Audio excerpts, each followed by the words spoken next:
What's up, everybody?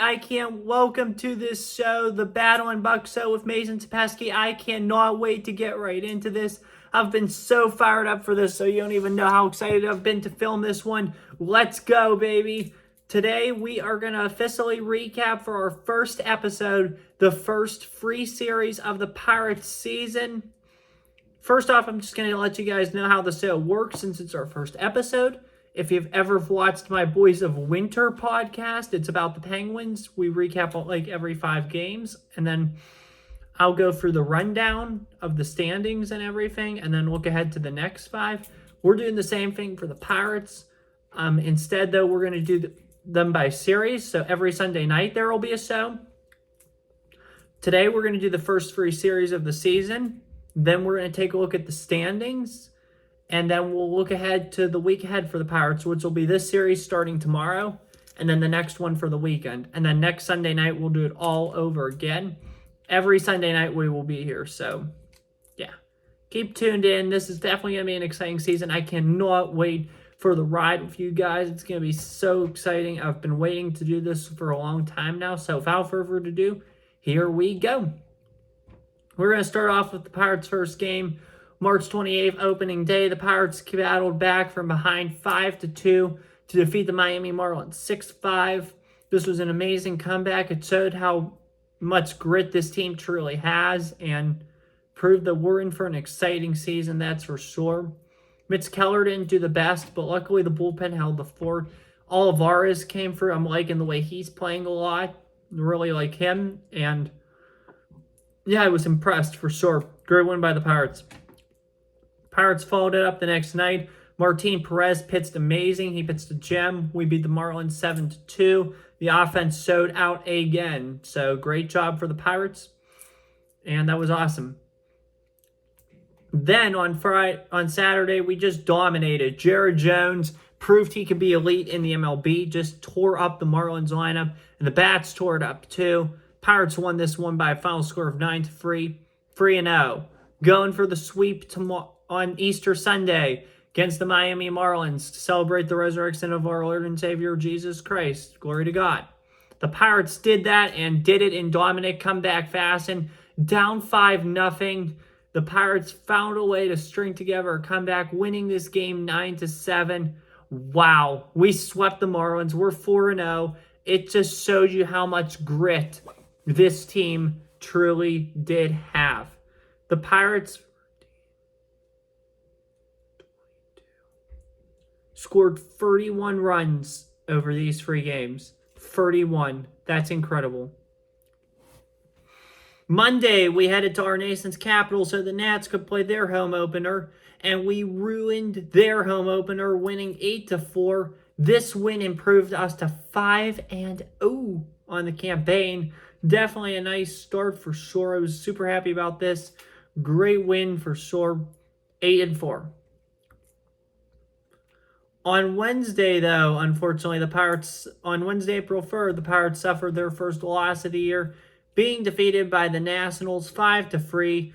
Mitch Keller started this one. I think he took the loss. Yeah, it definitely wasn't pretty.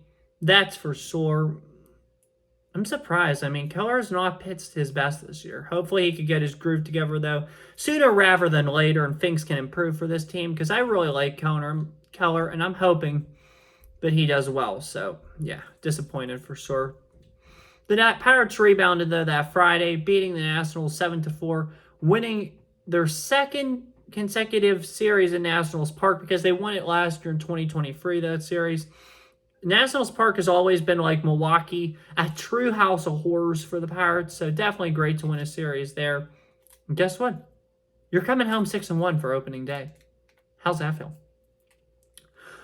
Unfortunately, the Pirates did not play very well on opening day. I was there, actually filmed that, so if you could check out my opening day video, that'd be great. It was a struggle. It was rainy. It was snowy. It was not the best opening day. Who cares? That was a good day to have the Buccos back. But we lost 5-2. Jared Jones, he showed potential this game. However, could have pitched much better. I mean, I like Jared Jones, and I think he's very good. However, I was impressed by some of his pitches, but not a whole lot of them. Could have done much better. So yeah, this loss dropped us to 6-2. Yesterday was a really fun game. It's probably the most enjoyable game of the year for me. Just being, just talking about this team. It was the most enjoyable game to watch. So we took a 3-0 lead early. Joey Bart hit a home run. He proved he was here. I always liked this kid. He was out of Georgia Tech, drafted number 2 overall of the Giants after a year where they were bad, rose quickly up the ranks in the minors, made it to San Francisco, really didn't have much of a place, was traded to Pittsburgh. I love this trade for the Pirates. I love Joey Bart. I love him, Grandal, and Davis. I really like this catching room. And I think Bart's impressed me. So we're up 3-0. Orioles storm their way back to take a 4-3 lead. Not so fast, though, with the Battlin Bucs. Pirates came back to tie it at 4-4. Sent the game into extra innings. Bottom of the 11th, the craziest thing happened. I forget which one it was, but a ball was hit.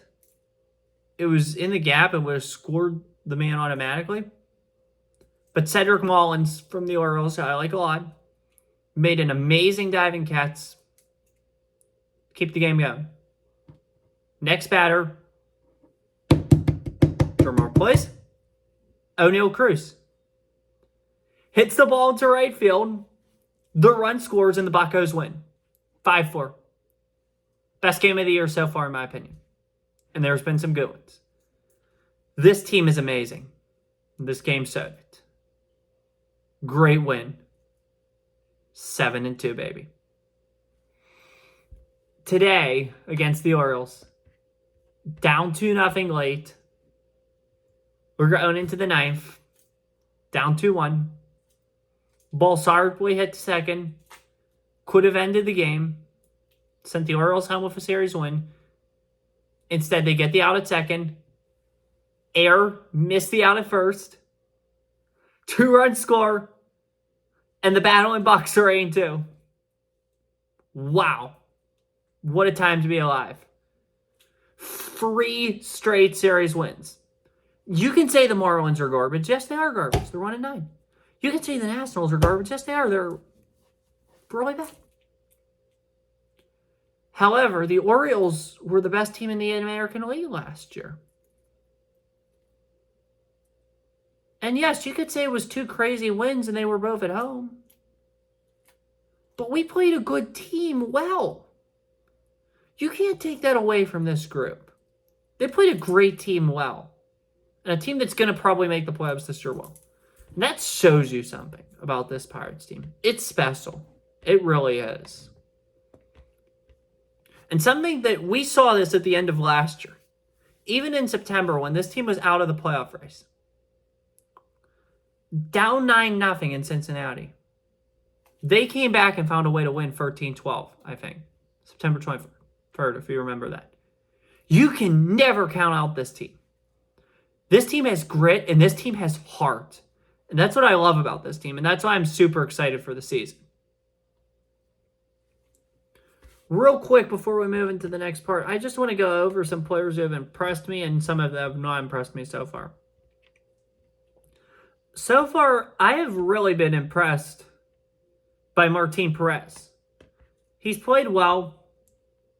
He's impressive. That's the one pitcher that impressed me. I've been impressed too by Joey Bart. O'Neal Cruz, Connor Joe. I've been impressed by him. I'm really liking Trillo at second. I think he should be the full-time second baseman until Terramore comes up. I'm liking Trillo a lot. And Mike Wade Taylor. Those are the guys that have really impressed me this year. The MVP, I think, so far of this season, if you'd have to ask me, I'd say probably still O'Neal Cruz. I know Mike Wade Taylor's done great, and I think he's doing very good. However, Cruz is just dominant. He is so dominant. I love him. I do. Some players that have not impressed me this year. I have not been impressed, though, by Aroldis Chapman. I mean, he hasn't done bad, but he has not impressed me as much as I would have hoped he would have.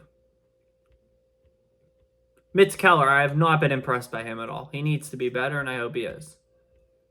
Obviously, Henry Davis has struggled. Brian Reynolds, I have not been impressed by him. He has not had a good start to the year at all. Very disappointing. And then Kutz. He has not been good at all either, so yeah. All right, now on to look at the MLB standings. Let's look at divisional standings. Right now, the AL East, we got the division leading New York Yankees at 8-2. Boston Red Sox second place, 7-3. Orioles 5-4. Rays are 5-5. Blue Jays are 4-6. AL Central, the Guardians lead that division at 7-2. Second place, Detroit Tigers 6-3. Kansas City Royals third place 6-4. Twins are in fourth at 3-4. Then you have the White Sox at 1-8, staying in last. It's gonna be a rough year. I just saw something we're all gonna get a kick out once I announce in a couple minutes. AL West, Texas Rangers 6-2. They're actually playing right now Sunday Night Baseball here. I'll give you guys a live score update while we're on this. Oh, it's over. Astros won that game 3-1. So maybe this statement I'm reading here is not true after all. Hang on. I want to read this real quick. Rangers are 6-3. Angels are 5-4. Mariners are 4-6. The Oakland Athletics are ahead of the Houston Astros, or right now are tied with the Houston Astros for last place in the division. 3-7. Astros are 3-7. That's funny. That is so funny. The fact that the A's have a better, or tied with the Astros now record-wise. I do feel, though, for those fans. I will just say that. Speaking of which, I was going to make a video on this, and I will still, but I'm sorry about the lack of Mondays with Mason episodes. Those will be coming back very soon. I've just been really busy, but we're going to do Mondays with Mason on the A's leaving Vegas. We are. So, yeah, I'm sorry about those, but they'll be back soon. But last season in Oakland, hopefully they can make something out of it. The team's probably not going to be very good, so hopefully they could do something special there. So, yeah. On to the NL now, the only one conference that matters. Well, at least for the Pirates it does. NL East, we got the Braves leading that division at 6-2. Second place, Philadelphia Phillies, 4-5. New York Mets are in third at 3-6. Nationals are in fourth at 3-6. And the Marlins are fifth at 1-9. This team made the playoffs a year ago. Now they're 1-9. Just got their first win today, so that's pretty bad. The White Sox and the A's are going to be atrocious this year. We're going to we're going to go to the NL West because we're going to save the best division for last. Especially with the standings right now. You guys will be happy. NL West, LA Dodgers, 8-4. Padres are in second at 5-7. Diamondbacks third at 4-6. And the Giants are also fourth place, 4-6. And the Rockies are in last at 2-8. They're going to be atrocious too, so it'll be sad. Very sad to watch. And the NL Central, the best division in baseball right now, regardless of what any press says, the best division in baseball, baby. The division leading 8-2 Pittsburgh Pirates, leading the division at 8-2. 59 runs scored this year, 41 runs allowed, exactly 100 runs, 18 runs over. Amazing. Great job by the Bucks. Let's go Bucks. Second place, only one game back. The Brewers at 6-2. Cubbies are in third place, 6-3, my second favorite team. Reds, fourth place, 5-4, and the Cardinals are in last place at 5-5. But that's not bad though. All right, we're gonna pull up the wild card standings here real briefly, if they even have them up. So the way the MLB works is how the NFL used to work. The top two teams get byes in each league. AL and NL. And then 6-3 play, 5-4 play. As a commercial plays in the background. So right now, the number one seed would be the Yankees. The number 2 seed would be the Guardians. The number 3 seed would be the Rangers. Number 4 are the Red Sox. Number 5 are the Tigers. And number 6 are the Royals. Therefore, if the season ended today, which it's a far ways away from ending, so let's not even talk about this. But anyway, if it did end today, the Royals and the Rangers would meet, and the Tigers and the Red Sox would meet. Half a game back are the Orioles. Angels are half game back. Rays are 1 game back. Twins are a game and a half back. Blue Jays are 2 games back. Mariners are 2 games back. Astros are 3 games back. Athletics are 3 games back. White Sox are 4.5 games back. I hope I'm not getting sick. I hope so. National League now. In first place, we got the Pittsburgh Pirates at an 8-2 record, baby. Let's go. First place in the NL. Tied for best record in the league as well. Second place are the Braves, 6-2. Third place, Dodgers, 8-4. Fourth place, we got the Brewers at 6-2. Fifth place, we got the Cubbies, 6-3. Sixth place, we got the Reds at 5-4. That means the Reds would play the Dodgers and the Cubs would play the Brewers. Half game back, Cardinals, 5-5. 1 game back are the Phillies at 4-5. Padres are a game and a half back, 1-5. 4-6, a game and a half back are the Diamondbacks. Same thing with the Giants, same exact situation, 4-6, game and a half back. Nationals, 2 games back at 3-6. Mets, 3-6, 2 games back. Rockies, 3.5 games back, 2-8. And the Marlins are 4-5, 1-9. 4.5 games back at 1-9. Sorry I didn't go through some of those records for the AL. Orioles are back to the AL real quick. We'll do the records. Orioles are 5-4, half game back of the Royals for the last wild card. LA Angels, 5-4, half game back of the Royals. 5-5 are the Tampa Bay Rays, a game back. 3-4 Minnesota Twins, a game and a half back. 4-6 Toronto Blue Jays, 2 games back. 4-6 Seattle Mariners, 2 games back. 3-7 Astros, 3 games back. 3-7 Athletics, 3 games back. And 4.5 games back are the 1-8 White Sox. Looking at the week ahead now for the Pirates, it's going to be an exciting... Sorry, my computer just hit that. It's going to be an exciting, interesting week. One of the more exciting weeks of the season. Glad it's early. As I try to move this to center. Oh, gosh. It will be tomorrow night and Tuesday night. The Pirates play a 2-game series at home, PNC Park, against the Detroit Tigers. Tomorrow night's at 6:35, and on Tuesday is at 12:35 p.m. Definitely going to be interesting, that's for sure. Wednesday's a day off. Thursday, we will be headed to the other end of the state to play the Philadelphia Phillies, 6:40 p.m. on Thursday night. Friday night, 6:40 p.m. Saturday at 4:05 p.m. Sunday at 1:05 p.m. Definitely going to be an exciting series for sure. And it'll be interesting to see what happens in that series. I always look forward to playing Philly. I know a lot of people between cousins, friends, classmates, all that jazz from Philly. So I always look forward to playing them. That's going to be exciting. And I like the Detroit teams too, so I definitely am looking forward to playing the Tigers. Going to be an exciting week for sure. I can't wait till next Sunday night when we recap it all. How about the main 2 Pirates? Hope they do well this week. And I'll see you back here next Sunday night. Have a good one. Take care. Stay safe. And as always, peace. See you guys Sunday night.